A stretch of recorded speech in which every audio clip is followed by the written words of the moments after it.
नमस्कार मैत्रिणींनो, आज पाहूया आपण एकदम सोपी पनीरची भाजी आणि पराठा. सगळे वेगवेगळ्या पद्धतीनं बनवतात, पण एकदम सोपी पद्धत सांगते मी तुम्हाला. हे मी पनीर घरीच बनवलं. 1.5 लिटर दूध घेतलं आणि फाडला व्हिनेगर टाकून, आणि ते हे घेतलं, गाळून घेतलं आहे. तर त्याची रेसिपी मी वेगळी टाकली आहे.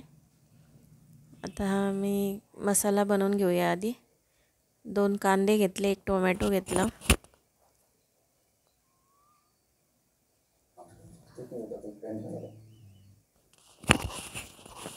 आपल्याला भाजी किती क्वांटिटी बनवायची तशी आपल्याला मसाला बनवायचा आहे. 2 जणांचीच भाजी आहे. अद्रक घेतला आणि 5-6 काजू घेतले. मसाला भाजून घेतला आणि लसूण, कोथिंबीर आणि आपला मसाला आहे बारीक करून घेते मी. कोथिंबीर जास्त घेतला तर मग ग्रीनिश कलर येतो भाजीला. लसूण भरपूर घालायचं आणि आपण जो मसाला भाजून घेतला आहे तो घ्यायचा. मसाला जर चांगला भाजून घेतला ना तेलामध्ये तर एकदम स्मूथ पेस्ट होते. जी ग्रेव्ही होते ती एकदम मस्त होते. मग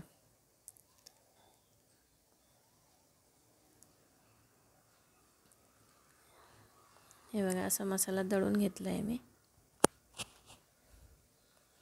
आता मी पनीर बनवलं होतं आधी, ते मी आता हे करून घेते, सोडून घेते. थोडं मी लगेच अर्ध्या तासातच हे ओपन करत आहे, त्याच्यामुळे थोडंसं पाणी राहू शकते त्याच्यामध्ये. म्हणजे एकदम असं घट्ट नाही झालेलं ते अजून, पण बऱ्यापैकी झालं आहे. तर चालते, काही नाही, एवढं काही हे नाही आहे, बऱ्यापैकी झालं आहे. तर थोडं आधी जर आणखी अर्धा तास आधी केलं असतं तर आणखी चांगलं झालं असतं, ते सेटल झालं असतं. तर थोडंसं तुटणार आहे, पण मग तरी मी बनवते. पीस मोठेच ठेवायचे, कारण त्याच्यामध्ये थोडं पाणी आहे अजून, कारण मी लगेच बनवलं आणि लगेच करायला घेतलं, त्याच्यामुळे मग थोडंसं पाणी आहे याच्यामध्ये. पण बऱ्यापैकी काप आलेले आहेत बघा. आणि घरीच बनवत जा पनीर, काही बाहेरचं विकत आणू नका, कारण बाहेर खूप भेसळ झाली आहे. दुधाचं उत्पादन किती आहे आणि दिवसाचं किती यूज होते दूध, पनीर, हे ते बाकीचे सगळे दुधाचे प्रॉडक्ट. कारण एवढं दूधच नाही तर प्रॉडक्ट एवढे कुठून बनत आहेत. म्हणून आपल्या याच्यावर हे तबेल्यातून दूध आणलं आहे आम्ही म्हणजे स्वतः, म्हणजे आमच्या समोरच काढून दिलं त्यांनी. तेल घेतलं आहे, तूप घेतलं आहे, तेजपत्ता, लवंग आणि जिरे हे टाकले आहे मी. थोडंसं खडे मसाले टाकले, 2-3 इलायची टाकले. आणखी आपला हिरवा मसाला टाकून द्यायचा आणि चांगला परतायचा तुपामध्ये. हळद टाकली आहे, मसाला टाकला आहे, धनेपूड टाकले आहे, हे पण तेलामध्येच होऊ द्यायचं चांगलं. आणि आता मसाला झाला आहे, तेल सुटेपर्यंत मसाला होऊ द्यायचा. हे बघा, आपल्याला जशी जेवढी ग्रेव्ही लागली तेवढं पाणी टाकायचं आहे. आणि पाणी शक्यतो गरम करूनच टाका, कोमट पाणी, म्हणजे चव बिघडत नाही. चवीप्रमाणे मीठ टाकायचं, कोथिंबीर टाकायचं आणि आरामशीर होऊ द्यायचं. तोपर्यंत आपण पराठे करूया.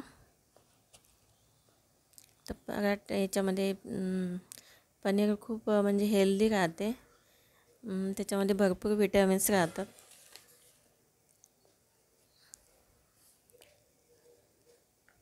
तर आपल्या वेट लॉससाठी तर खूपच छान आहे.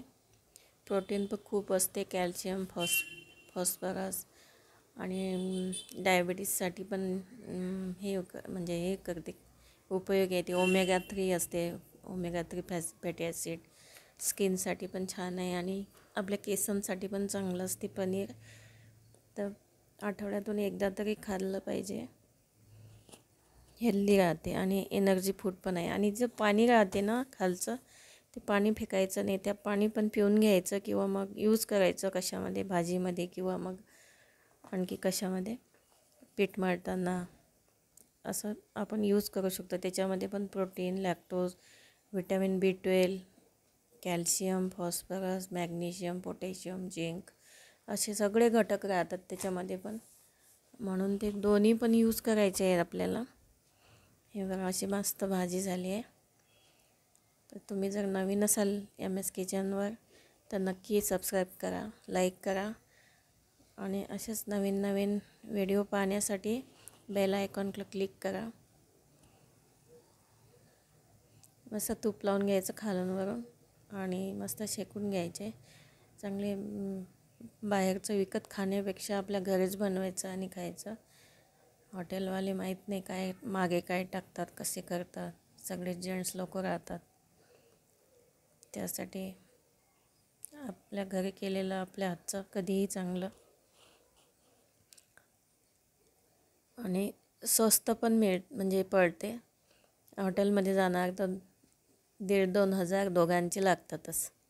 म्हणून घरी बनवलं तर काय वाईट, कमी पैशात आणि स्वतःच्या हातचं. थोडा कष्ट घ्यावे लागतात पण मग टेस्ट पण छान लागते ना त्याचे.